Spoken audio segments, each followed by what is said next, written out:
Bonjour tout le monde, quel beau rendez-vous qu'on a aujourd'hui en ce lundi de la fête du travail. Hein? C'est assez exceptionnel de pouvoir faire ça dehors aujourd'hui et puis de fêter ce jour important, célébrer toute la providence du Seigneur là-dedans.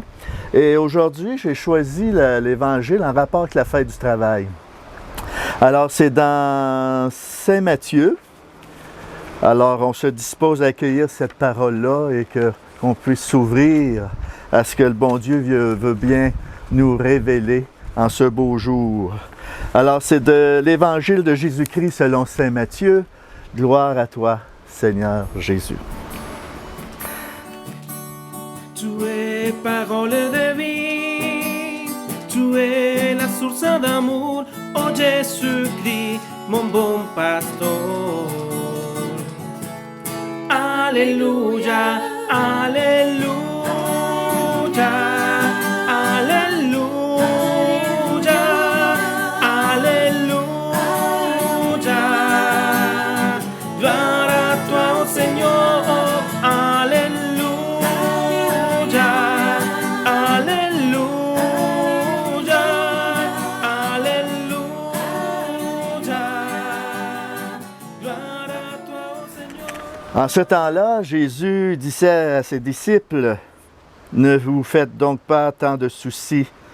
Ne dites pas qu'allons-nous manger, ou bien qu'allons-nous boire, ou encore avec quoi nous habiller.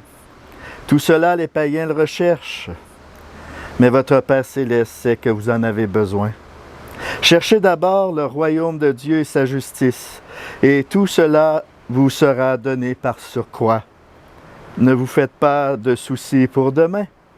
Demain aura souci de lui-même.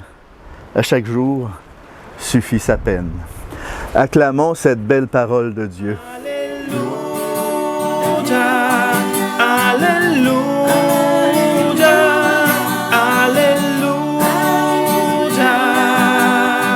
Gloire à toi, oh Seigneur. Alléluia, alléluia, alléluia. Gloire à toi, oh Seigneur. Alors, on a aujourd'hui cette parole d'Évangile qui nous fait tellement du bien.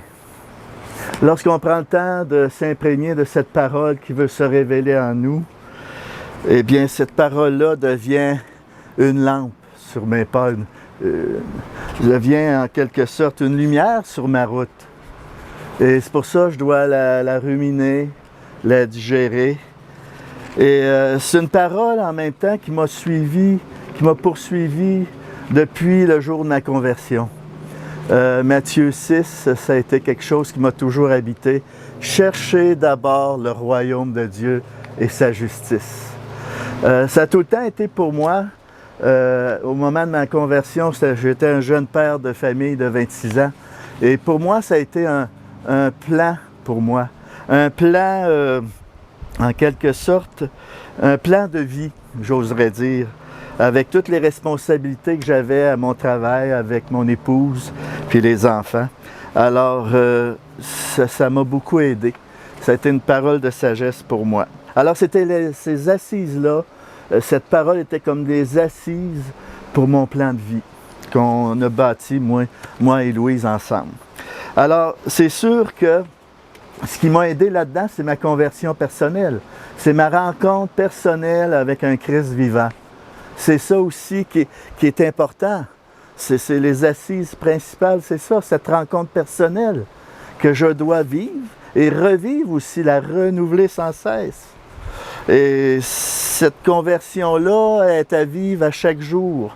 Autant, même si ça fait 30 ans que tu chemines, 40 ans, tes 50 ans, cette conversion est tellement importante. Et j'oserais dire aujourd'hui, cette conversion pastorale qu'on est appelé à vivre pour accueillir le royaume, pour annoncer le royaume de Dieu qui est déjà là au milieu de vous. Cherchez d'abord le royaume et sa justice. Alors, cette parole, moi je me souviens, je commençais mon travail dans la distribution des circulaires, on a fait ça 36 ans. Et puis un jour, un monsieur qui voulait s'affilier avec nous, il m'avait fait un peu des menaces parce que je ne voulais pas le prendre comme associé. Et puis il m'a mené la vie un petit peu dure dans les débuts. Et je me souviens de cette parole que le Seigneur disait, priez pour ceux qui vous persécutent et souhaitez-leur du bien. Alors c'est sûr, après avoir avalé ça un peu, je me suis mis à prier pour lui, puis vraiment vouloir du bien pour lui. C'était mon intention. Alors, quelques semaines plus tard, il m'a appelé, parce que lui, il avait déjà des contrats de distribution avec les clients importants.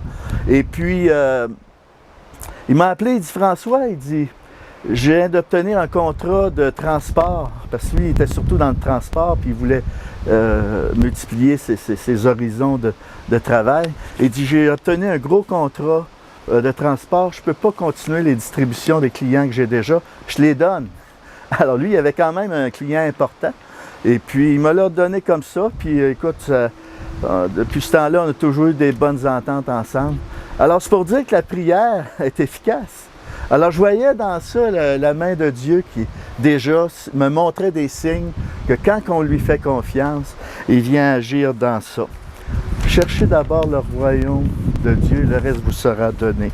C'est un peu ça qu'on est appelé à faire, là, avec toutes les nouvelles orientations qu'on est appelé à faire à partir de la lettre pastorale. Cet appel de notre évêque à vraiment vivre cette conversion pastorale-là, pour instaurer ce royaume de Dieu. Ce royaume-là, c'est la vision de Dieu. C'est ce qu'on a dans la lettre pastorale. Monseigneur le cogne sur le clou depuis quelques années.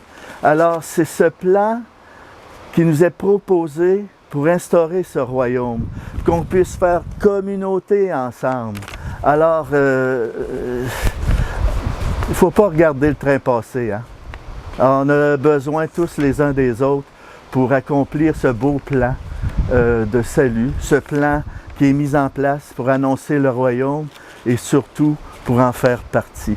Alors sur ce, puissions-nous, demandons au Seigneur qu'on puisse vraiment être ces agents qui pourront interpeller les jeunes familles pour qu'ils fassent partie de ce plan-là. Les jeunes familles qui vont, avec eux, on va bâtir ce royaume-là. On va bâtir, on va faire communauté ensemble. Avec ce renouveau, moi j'y crois fermement, ce renouveau qu'on va vivre avec l'aide de l'Esprit Saint surtout, et avec les uns des autres. Et je vous bénis tous et chacun, vos familles, au nom du Père, du Fils et du Saint-Esprit.